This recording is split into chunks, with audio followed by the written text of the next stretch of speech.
अंकला नाम के एक छोटे से गांव में एक बहुत ही सुंदर लेकिन कोई भी गांव वाला उस सुंदर सी बाग में जाने से डरा करता था। उनका मानना था कि उस सुंदर सी बाग के अंदर किसी जिन्न की आवाजें आती हैं जो आते जाते लोगों को आवाज देती हैं, जिसे गांव वाले बहुत डरा करते थे। एक दिन गांव के दो युवक खेत में आपस में बात करते हुए, अरे भाई कल मैं खेत के उस तरफ बाग की तरफ गया था, वहाँ फिर से डरावनी आवाजें आ रही थी। अरे क्यों भाई, क्या करने गए थे तुम वहाँ? क्या तुम्हें पता नहीं बाकी पास वाली गुफा में जिन रहता है। दोस्तों, अगर वह तुम्हें कुछ कर देता तो आइंदा फिर से उस बाग की तरफ मत जाना। गांव का एक लड़का रांझा, इस गुफा में आवाज कौन देता है? मुझे इसके पीछे का कारण जानना। रांझा भैया, जो भी हो गलती से इस गुफा के अंदर मत जाना, लेकिन इस गुफा का रहस्य तो मैं जानकर रहूंगा। गांव वाले डर कर आखिर कब तक रहेंगे। इसके बाद शाम हो गई और रांझा और उसका दोस्त अपने अपने घर चले गए। अगले दिन सारे गांव में सन्नाटा था। रांझा के घर के बाहर उसकी लाश रखी हुई थी, सब रो रहे थे। शाम को बस ये बोल के गया, घर से निकला था कि आज एक रहस्य का पर्दा उठाने जा रहा हूँ। रांझा की बहादुरी उसे ले डूबी।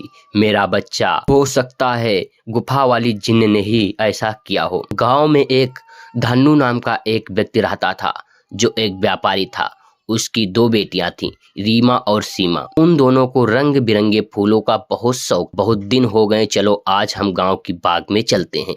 रीमा सीमा ने कहा, तो हमें बाबूजी इस बाग में जाने से मना करते हैं। पूरे गांव में बस वही एक ऐसी जगह है, इतने सुंदर सुंदर फूल होते हैं। हाँ सीमा, सच में उस बाग में बहुत सुंदर सुंदर फूल होते हैं, लेकिन बाबूजी बाग में जाने से मना कर देते हैं। गांव के बाहर एक गुफा है, वह आपका जाना सही नहीं है, उसके बाबूजी बोलते हैं। लेकिन बहन रांझा भाई की मौत के बाद एक गुफा और डरावनी लगने लगी है।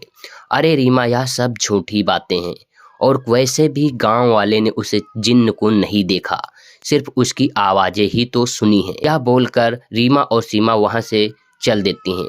हम दोनों चले जाएंगे वहां, हो सके तो राजा भाई की मौत का भी पता चल जाएगा। रीमा, सीमा, हम चलते हैं, लेकिन बाबूजी हमें नहीं जाने देंगे।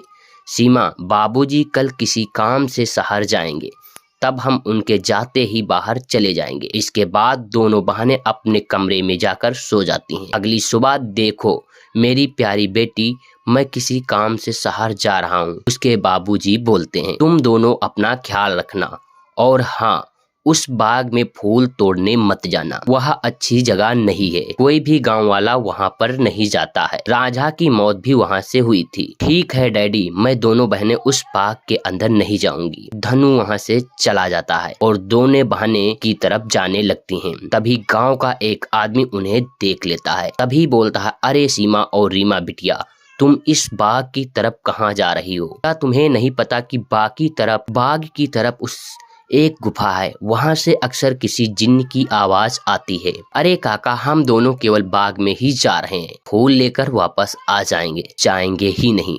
तभी वह बोलता है, चलो ठीक है बिटिया, लेकिन तुम दोनों शाम होने से पहले आ जाना। अब मैं चलता हूँ। इसके बाद वह आदमी वहाँ से चला जाता है। थोड़ी दूर चलने पर सीमा और रीमा देख आदमी आपस में बात कर रहे हैं। अरे भाई, हम दोनों इस सही कर रहे हैं कि गांव वालों उस गुफा में जिन रहता। गुफा गांव के सरपंच की है, मुझे तो लगता है उसमें बहुत सारा खजाना होगा।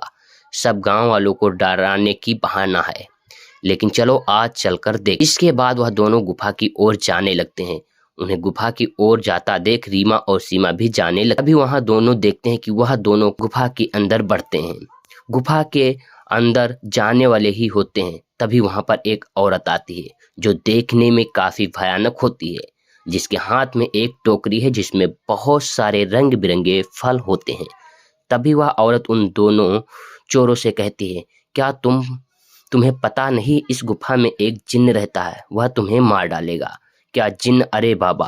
तभी वो दोनों आदमी, तभी उस गुफा के अंदर से एक आवाज आती है, कौन हो? यहाँ से भागो, नहीं तो मैं तुम्हें मार डालूंगा। तभी वहां से रीमा और सीमा भाग लेती हैं।